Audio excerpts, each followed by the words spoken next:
Hello po ulit. Is our barley okay for those with fatty liver and gallbladder po? Yes, it is okay. I specifically looked that up. Hello po, pwede po ba, ano yun? Sa bata at buntis ang ating acai berry? No, hindi. Hindi pwede sa bata ang ating acai berry because nga may goto cola. Ang goto cola po is very limited. It has a overdose. So, pwede siya for pregnant women as long as they don't exceed 3 sachets per day. Okay? Pwede po ba for diabetic and high blood? Yes, pwede. Because wala naman sugar ang ating acai berry products. Paano po pag mataas ang liver count, Ms. Maritoni? Take your barley. Okay? Your barley, 3 times a day, will help with your mataas na liver count. Okay, what else? Acai berry okay to those who have goiter. I wouldn't risk it, to be honest. Okay? Better take the barley than the acai berry. Yung mother ko po, diabetes, pwede ba niya inumin sabay ng acai? Yes, pwede. Walang sugar ang ating mga products. Ang sugar content ng products natin is all natural sugars. Okay? So, it does not cause diabetes. How many dose of barley po in acai berry sachet? That is, for 1 sachet, I think it is about 1 gram lang. So, it's very little. That's why you have to take your barley along with it. Pwede po ba sabay sa isang araw ang barley? Of course, pwede. Yes, definitely. In fact, I would suggest you take barley in the morning, acai, and then barley and acai at night. That's what I suggest. Hello po, Ms. Ton. Okay po ba na ipainom sa baby? Of course, pwedeng pwede. Yan ang purpose ng ating barley. Okay lang po gumamit ng dating TB gumamit ang dating TB ng barley? Yes, definitely. Pwede. Ano pa? Ano pa? Pwede po ba ang acai sa may ulcer or thyroid history? Hindi ako sure. Okay, that's the honest to goodness truth. Kung meron kang pre-existing condition, take barley na lang. What age po recommend ng acai berry? Of course, 18 and above. Okay, kung meron kang gustong bigyan ng acai berry below the age of 18, consult the parent. What illness po or disease ang bawal mag-take ng acai? Na-mention na kanina. I will look it up again and then I will post it for you. Okay, I will post it in the Maritoni Fernandez -barley site so that you can see it. Pwede po ba ang barley sa acidic, high blood, and arthritis? Yes, yes, and yes. But Miss Tony, acai berry helps my very good friend with thyroid po. Hindi siya nakakaramdam ng pagod. Well, there must be something in our acai berry that helps that, but I would still suggest that you take the barley. Yes, barley is pwede for aneurysm. Okay. Hello po ulit po ang barley natin sa patient. Yes, pwede. Diba? That's already, we already talked about this before. Creatine, actually, the high creatine will be equalized by our barley. The client po ko try 3 boxes 2 times a day. Kaso nag-stop po siya dahil lalo po tumaas platelet ng dugo niya. Bakit? Ituloy niya. Dapat ituloy-tuloy niya para mag-regularize. Yung platelet ng dugo niya, siguro nag-react lang siya because bagong start lang siya mag-take. After biopsy, of course, pwede. Yes, that's what I did also. Pag nag-take po ba ng maintenance, okay lang? Yes, pwede. Pwede mong isabay sa maintenance mo yan. Pwede po ba ang barley sa hemorrhoids? Yes, pwede po. Okay. Pwede po ba sa breastfeeding mom? Ang acai berry, only up to 3 sachets per day. Okay? Okay, what else? Normal lang po ba na di ka makatulog pag inom ng acai berry? Well, it boosts your energy. So, for me, I would not take your acai berry at night. I would take it with lunch and dinner kung medyo matagal ka pa bago matulog. Pero kung iinumin mo and then within 1 or 2 hours matutulog ka na, wag na lang. Mag-barley ka na lang para mahimbing pa yung tulog mo. Barley juice or capsules, barley, pareho lang po yan. Pero mas makakatipid ka dahil 3 grams natin in 1 sachet is equivalent to 6 capsules. Pwede po ba ang barley sa heart enlargement at barado pong ugat? Yes, pwede po. In fact, meron po tayong mga FDA studies from the US that it is really good for your heart. Okay? Ano pa po? Meron pa ba? Pwede po ba ang barley natin sa 8-month-old na may sakit sa puso? Yes, pwede po. I know doctors say no, but yes, pwede. I'm already saying that. Okay lang po ba sa hot water ang barley as long as it's not 100 degrees? Nakapapataba? No, hindi siya nakakapagpataba. Only unless there is already a pre-existing condition in your body that it needs to regulate. Basically, kung sobra kang payat, i-regulate niya, magiging ka ng weight. Pag overweight ka, maglulose ka. Kapag may acid reflux, ang acai berry. Again, I would prefer that you take the barley. Okay? Or if you really want to take your acai berry, sabay mo sa barley para to be sure na hindi ka magka-acid reflux. Okay? Ano yan? Message me po.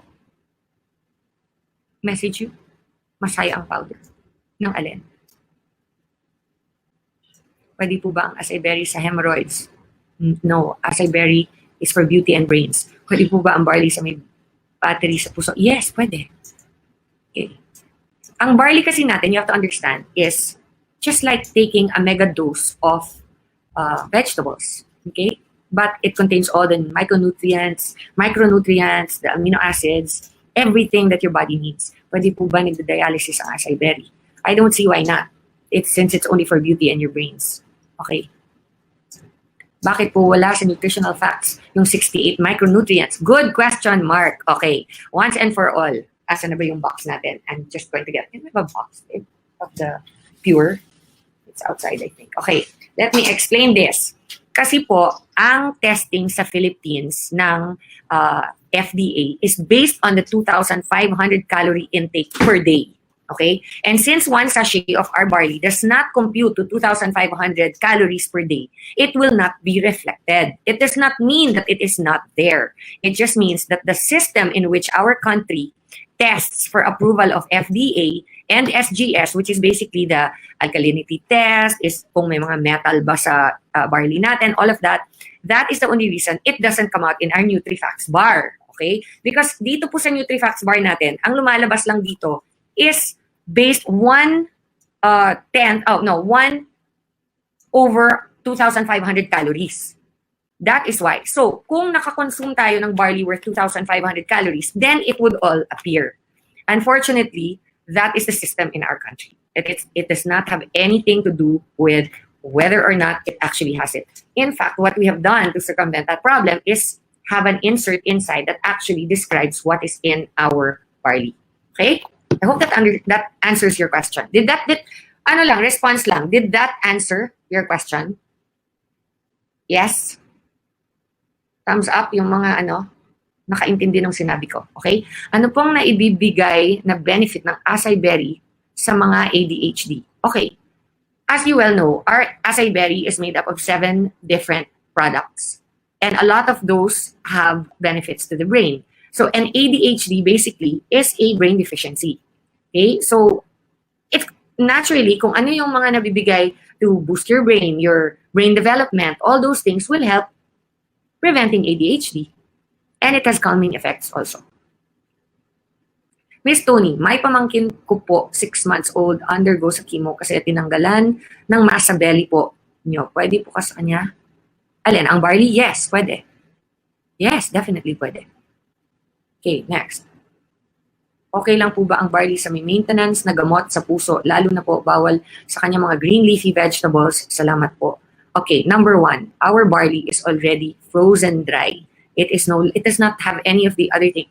Wala na siya ng mga regular na nakikita mo sa gulay na mga, how do you describe it? Pure form na siya, bale. Concentrated and pure form na siya.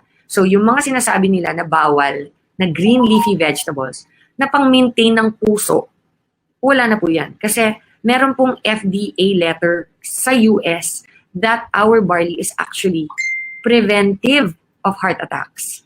So this question actually doesn't make sense. I'm going to look that up. I'll get back to you, Emily.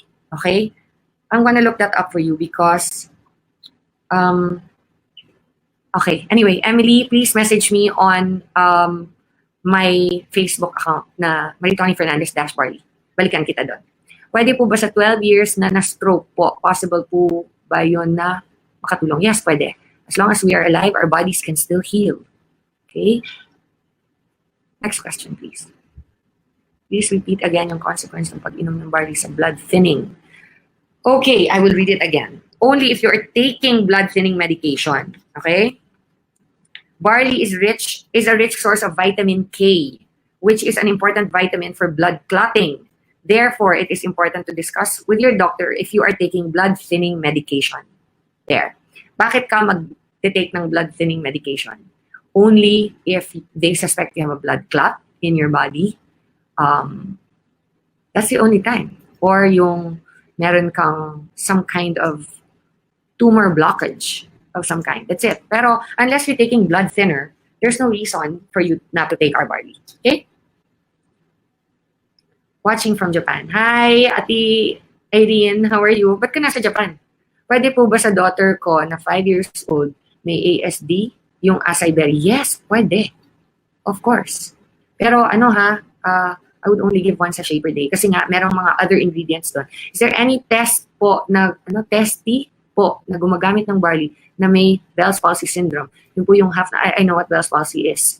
I think it cannot harm, it cannot do any damage, and it might actually help. Kasi ang Bell's palsy actually is just a muscle na nag-collapse sa face mo. So normally that actually, you know, Bell's palsy normally corrects itself. But in some cases, hindi na siya nag-normalize. Drink the barley. Miss Ton, pwede bang mag-normal na ang high blood pressure niya sa pag-inom ng barley? Itigil niya. Do not stop your maintenance. Isabay mo lang. And then, once makikita mo, may process naman yan, gaganin siya. Mag-mimic halfway, and then mas maano na yung barley. Mas madalas mo na inumin. Until your doctor will tell you kung saan niyang sasabihin na doesn't look like you need it anymore, your medication. So, just continue your barley. Okay? What else? Pure barley sa 16-year-old with multiple neck mass. Parang nahirapan mag-poops after mag-take ng pure barley. Baliktad po. Normally, mas nakaka-regular ang pagbanyo. So, ano pa po ba ang mga iniinom niya other than the barley? Look to other things because barley is very high in fiber. And one of the first effects that most, well, if not all people discover is it prevents constipation. Okay? Amazing evening, Mans Tony. I'm Ayep from Negros. Pwede ba ang acai berry sa senior citizen? Pwede po. Actually, it's good for them because it prevents Alzheimer's. Okay? Next. Wala na. Are we good?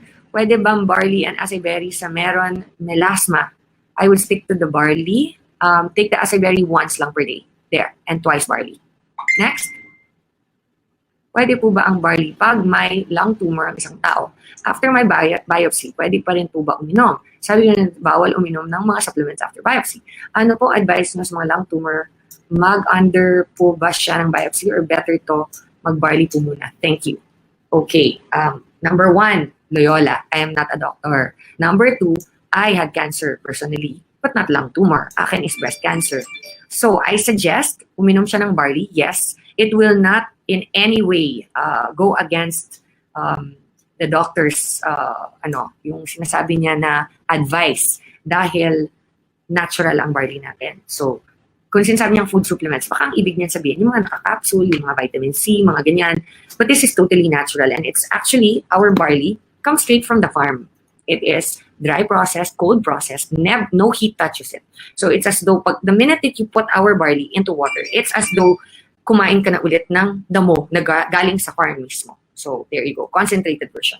Ano po ang meaning ng percent Rennie value based? That is what I mean. That is the 2,500 calorie basis ng male adult na nakalagay sa nutritional facts. Yun yung sinasabi ko. Kaya yung Nutri-Facts natin dito, walang nakalabas na mga amino acids, benefits, everything. It's because nga, it's based on that. Which is, it is based on the 2,500 calorie count, male adult requirement for the Nutri-Counts. Okay? So that's why. Meron po ba sakit na hindi pwedeng i-recommend so we can avoid it? Anything that has to do with taking blood thinners. That's it. Next. Anything else? Pwede ba inumin ng may thyroid and fatty liver ang acai berry? You know, like I said, thyroid and fatty liver, the barley can handle. The acai berry, I would stick to just one sachet per day, which is more than enough. Kasi I really don't know what the side effects of, hindi ko alam kung ano yung mga contraindications ng thyroid and fatty livers with the 7 different brain boosting and skin enhancing properties ng acai berry natin. Although I really don't see why they should have any kind of conflict at all because it does not affect it doesn't have anything to do with your thyroid or fatty liver. But with regard to fatty liver and thyroid, barley is definitely the way to go. Okay. No more? Pwede po ba ang acai sa may seizure disorder? Ooh. Google natin yan.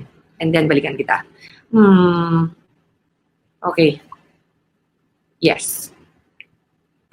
Thank you so much, Mentor Miss Meton. Dami po learning. Thank you din sa inyong lahat. And I'm pregnant po. Ito, meron pang isa. I'm pregnant po. And may mga vitamins din po na sinabi. Hala, hindi ko na makita. Ano yan? Wait. Ayun. Sinabi na dapat ko inumin. But still, nainom din po ako ng barley. As ano po best time inumin? Ang best time na uminom ng barley natin is first thing in the morning before breakfast. And first thing before sleeping at night. Pwede po ba uminom ng night spotting? Yes, pwede. Actually, one of the highest rates of successful testimonies with regard to our barley is pagbubuntis. Okay, so good luck sa'yo, Piga, Janice. Okay. Eto, Janilyn Fernandez Mirar. Good evening po. I was diagnosed with breast cancer, 3C, ER, PR positive, done. Chemo and radiation just this month. My right breast was diagnosed with invasive carcinoma grade 2. I want to try barley. How often can I drink barley powder in a day? I also have hypertension. Hi, Janilyn. I had pretty much the same thing that you have. Mine was stage 2B, ER/PR positive also. And it was also on my right breast. Mine was ductal carcinoma. So, of course, please try the barley. It will help you a lot, especially if you're going to be going through chemo.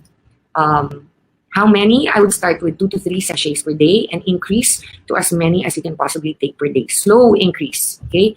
Yeah, hypertension is not a problem. You can take the barley along with it. Okay? I think that's it, guys. Meron pa ba?